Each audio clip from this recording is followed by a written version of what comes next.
Ce n'est même plus une surprise tant les trophées s'accumulent pour Lionel Messi. La star du PSG vient de remporter son 7e ballon d'or. Messi devance Robert Lewandowski du Bayern Munich et Jorginho, le milieu de terrain de Chelsea. Nous parlerons également de ce nouveau variant du Covid-19, Omicron, et des inquiétudes qu'il suscite à travers le monde. Plusieurs pays ont décidé de refermer leurs frontières, c'est le cas du Japon ou encore d'Israël. Et puis ce premier jour du procès de Ghislaine Maxwell à New York, cette femme accusée notamment de trafic sexuel, elle est présentée comme la complice du milliardaire Jeffrey Epstein, mort en prison en 2019. Bonsoir à tous, bienvenue sur France 24. Un 7e sacre pour celui qui joue depuis l'été dernier sous le maillot parisien. Cela devient presque une habitude. Le Ballon d'Or revient cette année à Lionel Messi. Un trophée qui lui a été remis en raison notamment de la victoire de l'Argentine à la Copa América, l'équivalent de l'Euro en Amérique du Sud. Notre journaliste sportif Benoît Perrochet nous en dit plus. Il est arrivé en famille accompagné de son épouse et de ses 3 fils. Lionel Messi repart de cette cérémonie du Ballon d'Or 2021 avec un 7e Ballon d'Or sous le bras. L'Argentin, plus que jamais dans la légende du football mondial, à 34 ans. Il devance ce soir Robert Lewandowski et Jorginho. Alors s'il n'y avait pas de favori naturel cette année, Messi se détachait un petit peu du lot, notamment grâce à ce titre qu'il a remporté cet été, la Copa América avec l'Argentine, le seul titre qui manquait encore à son immense palmarès. Une annonce accueillie par une vraie clameur ici aux abords du théâtre du Châtelet par les quelques centaines de supporters qui s'étaient donné rendez-vous. Après avoir quitté le Barça cet été, son club de cœur, l'Argentin sera donc le premier Ballon d'Or à porter les couleurs du Paris Saint-Germain. On verra quelle célébration organisera le club de la capitale. Un top 10 inédit dans cette édition 2021. On retrouve 3 Français. Karim Benzema, l'attaquant du Real Madrid, échoue au pied du podium, 4e. N'Golo Kanté 5e, et puis Kylian Mbappé lui termine à la 9e place. L'attaquant parisien présent dans le top 10 ces 3 dernières éditions. Seuls Messi et Ronaldo, 6e ce soir, en ont fait autant. Alors Messi a été sacré chez les hommes. Alexia Putellas succède elle à l'américaine Megan Rapinoe chez les femmes. L'internationale espagnole de 27 ans qui a tout remporté avec le Barça cette année, la Ligue des Champions, la Liga et la Coupe du Roi. Ça n'a pas été la seule récompense décroché par le Barça ce soir, puisque Pedri a reçu le prix Copa qui récompense le meilleur jeune de moins de 21 ans, le joyau du club catalan autour duquel le Barça veut se reconstruire. Le nouveau variant du Covid-19, Omicron, est-il plus dangereux? Difficile encore d'en tirer des conclusions pour les scientifiques, mais depuis son apparition, les dirigeants mondiaux ne manquent pas de réagir. Certains, comme Joe Biden, se montrent rassurants, d'autres font part de leurs inquiétudes. Tour d'horizon des réactions internationales avec Éléonore Vanel. Le président des États-Unis rassurant, au moment où plusieurs pays ont déjà refermé leurs frontières. Pour Joe Biden, il n'y a aucune raison de paniquer face à la propagation du nouveau variant. We have the best vaccine in the world, the best medicines, the best scientists, and we're learning more every single day. And we'll fight this variant with scientific and knowledgeable actions and speed, not chaos and confusion. Pour le moment, Washington n'envisage pas de restrictions supplémentaires. Les États-Unis ont déjà fermé leurs frontières aux voyageurs en provenance de 8 pays d'Afrique australe. Dans le même temps, Omicron est détecté dans de plus en plus de pays, notamment en Europe, où les dirigeants se montrent bien plus alarmistes. À Londres ce lundi, le G7 a réuni en urgence ses ministres de la Santé. Ils appellent à une action urgente face à ce variant hautement transmissible. Scientists are working at speed, at home and abroad, to determine whether this variant is more dangerous. And I can assure the House that if it emerges that this variant is no more dangerous than the Delta variant, then we won't keep measures in place for a day longer than necessary. De son côté, l'Organisation mondiale de la santé souligne la probabilité élevée qu'Omicron se répande au niveau mondial. Mais l'OMS reconnaît aussi l'existence de nombreux inconnus, à commencer par le niveau de protection conféré par les vaccins et la gravité des symptômes. Pour le moment, aucun décès associé à ce variant n'a été signalé. Et depuis la découverte de ce variant, il y a quelques jours, plusieurs pays ont décidé de refermer leurs frontières. C'est le cas du Japon, du Maroc, d'Israël et de l'Australie. Canberra devait au départ rouvrir ses frontières le 1er décembre, un report nécessaire et temporaire d'après le Premier ministre Scott Morrison. Rabat, de son côté, a décidé de suspendre tous les vols directs de passagers vers le Maroc pour une durée minimum de 2 semaines. Je vous le disais, ce variant inquiète. Qu'en sait-on jusqu'ici vraiment? Quelles sont ses particularités?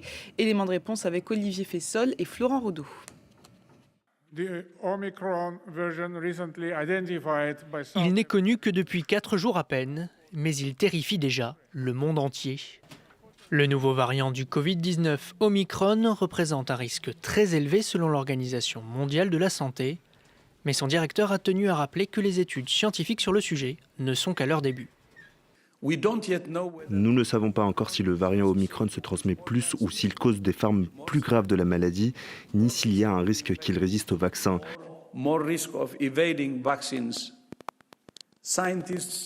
Les scientifiques de l'OMS et du monde entier travaillent urgemment pour répondre à ces questions. Malgré les recommandations de l'OMS, l'Afrique du Sud où a été découvert le nouveau variant est désormais coupée du reste du monde. La nation arc-en-ciel se dit punie pour l'avoir détecté en premier. L'interdiction de voyager n'est pas fondée sur des données scientifiques et ne sera pas efficace pour empêcher la propagation de ce variant. L'émergence du variant Omicron devrait être un signal d'alarme pour le monde entier. L'inégalité face au vaccin ne peut plus durer. Tant que tout le monde ne sera pas vacciné, tout le monde continuera d'être à risque. Seuls 23,8% des Sud-Africains sont complètement vaccinés, beaucoup plus que dans le reste de l'Afrique, mais bien moins que la moyenne mondiale. Le variant, qui représente près des 3/4 des cas détectés dans le pays, a déjà traversé les frontières. Quasiment tous les continents sont touchés. Selon l'OMS, il présente de multiples mutations et un risque accru de réinfection par rapport au variant Delta. Mais alors est-il plus dangereux? Il est encore trop tôt pour le dire. Pour l'instant, aucun décès ne lui a été attribué. Résiste-t-il au vaccin? Impossible de le savoir pour l'instant. Les laboratoires Pfizer et Moderna ont d'ores et déjà annoncé travailler sur un vaccin modifié, une dose de rappel spécifique au variant Omicron. Le couvre-feu prolongé jusqu'à jeudi en Guadeloupe, alors qu'un mouvement social paralyse l'archipel depuis 2 semaines. Le ministre des Outre-mer s'y trouve en visite depuis ce lundi matin. Il a annoncé l'envoi de 70 gendarmes et 10 membres du GIGN supplémentaires pour faire face à la violence en Guadeloupe. Les détails avec Diane Schlinger pour France 2. Ici, un peu partout sur l'île et même sur les routes de campagne, des barrages sont reconstruits ce matin. Dès qu'il y a un soignant, on retire les pneus, après ça on remet, pas de passage. Parce que le ministre a décidé d'être radical, nous aussi nous devons être radicaux aussi. Ces manifestants n'ont qu'un objectif, prouver leur détermination, leur capacité à bloquer la Guadeloupe pour peser sur les négociations en cours. Ça nous a mis en colère, mais bon, on ne va pas démordre. C'est-à-dire on ne va pas se laisser aller, on ne va pas se laisser abattre, on est sous le piquet de grève. Car au même moment, le bras de fer est engagé devant la sous-préfecture de Pointe-à-Pitre.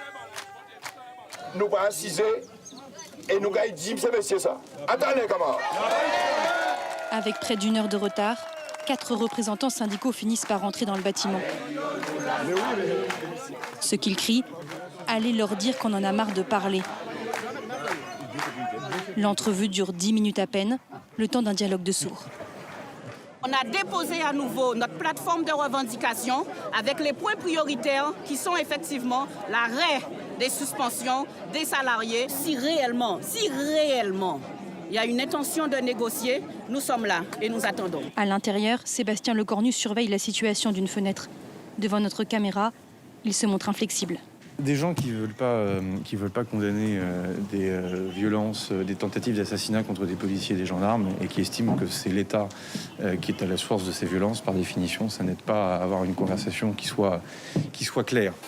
Cela fait maintenant plus de 4 heures que la situation est dans l'impasse ici. Chacun campe sur ses positions et refuse la moindre concession.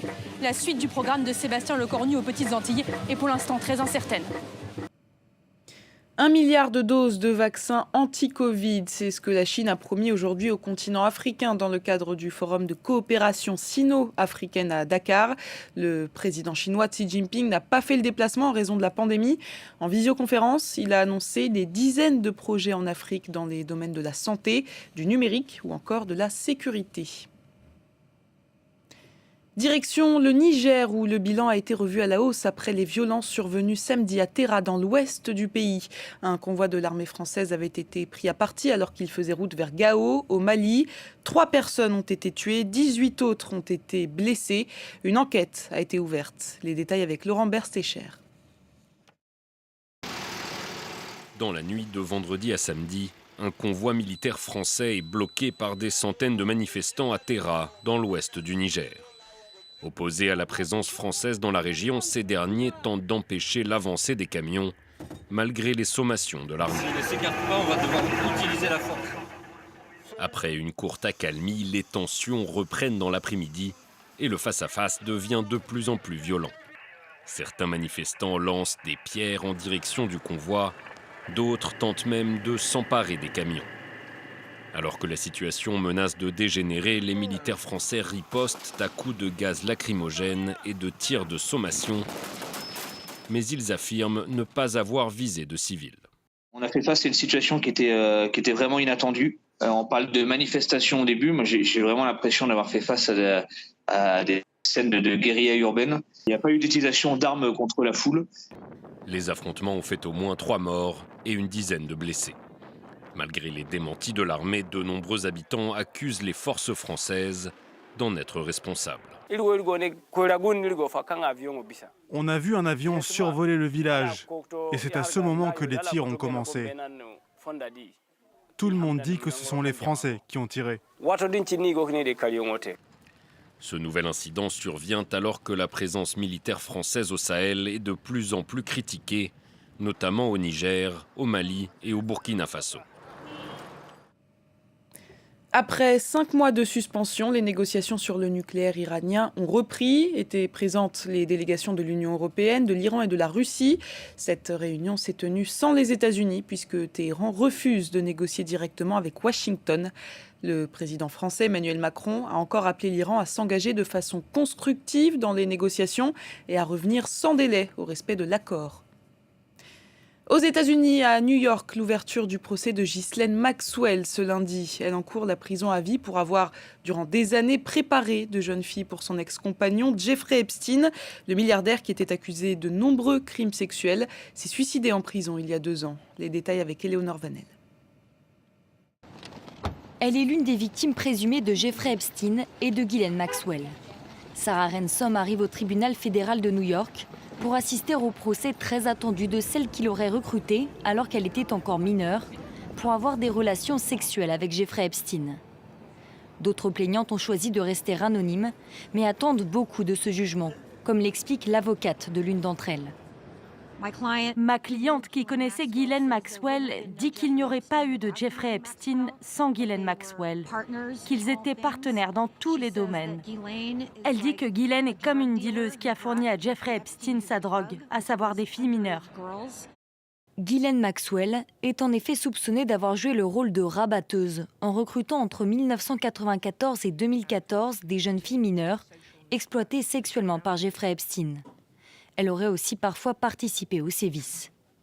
Mais pour ses proches et ses avocats, Ghislaine Maxwell servirait en réalité de bouc émissaire depuis le suicide en prison de Jeffrey Epstein en 2019. Ce n'est pas tout à fait un coup monté, mais néanmoins les pièces ont été bricolées pour que Ghislaine soit obligée de faire face aux accusations auxquelles Epstein n'a jamais été confronté à sa place. Elle paye le prix lourd, celui du sang. Elle est traitée comme une coupable. Âgée aujourd'hui de 59 ans, Ghislaine Maxwell plaide non coupable des faits qui lui sont reprochés. Elle a cependant déjà admis lors d'anciens témoignages qu'en tant qu'employée, elle avait trouvé à Jeffrey Epstein des masseuses professionnelles. Les débats doivent durer 6 semaines. Ghislaine Maxwell encourt la prison à vie. C'est la fin de cette édition. Merci de l'avoir suivi. L'information continue sur France 24.